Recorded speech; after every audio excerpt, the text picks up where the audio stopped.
Hi, my name is Shenise, and this is my reawakening story. 29 years ago, me and my family, we migrated from our home country, Trinidad and Tobago, to the United States for a better chance at life. And the gravity and the weight of that decision would change our lives forever. Basically, we overstayed our visa when we came to the United States, and that put us in a category of being illegal immigrants. And throughout the last 2 decades, we've been fighting to be able to be residents and even citizens of this country. We've went through countless court appeals, countless denials. We've had many different lawyers, and at one point they thought that it would be impossible for us to stay. This decision has really impacted my family so much. Even my father had to be deported back to Trinidad, and that was just such a devastating moment in our lives because he was the staple of our family. And, at one point in my life, I thought that God had forgotten about me and that he had forgotten about my family, and that we would never be able to travel to see outside of the US, and I thought that would be my story. But 29 years later, I can attest to you today that that is no longer my story, and that I have been approved and my paperwork is in place, and I have now the ability to travel and to be a resident of this country and soon a citizen of this country, a dream that I thought I would never have. Me and my sister, we went through school not being able to receive financial aid or any financial assistance, and we never knew how we would pay for college.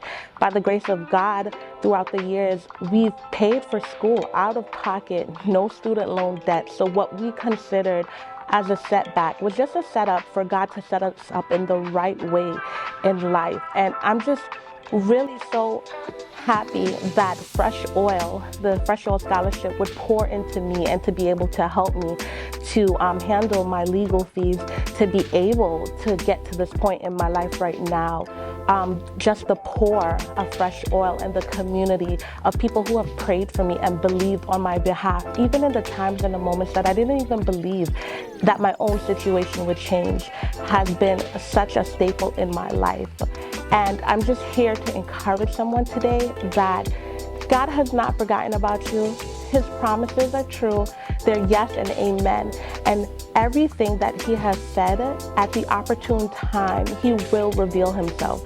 So it's not our timing, but it's literally the timing and at the hand of God that all of his promises would be revealed to you.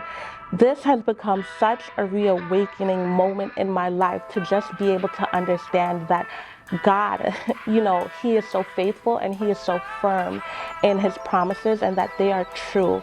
And I'm just encouraging you today that if you're even in the similar situation that I was in, that you would just hold on and continue to have faith that God will work on your behalf in your situation, even when there's lawyers and different people that are telling you differently. And this is just my reawakening story. And I'm just encouraging you today to be reawakened in the dreams, in the things that you may have left dormant, in things that you would believe that would never be accomplished. I'm encouraging you to be reawakened, to hold fast to God's promises and to his faithfulness. He's a God that sits high and looks low, but he's also a God that is faithful, and he's true.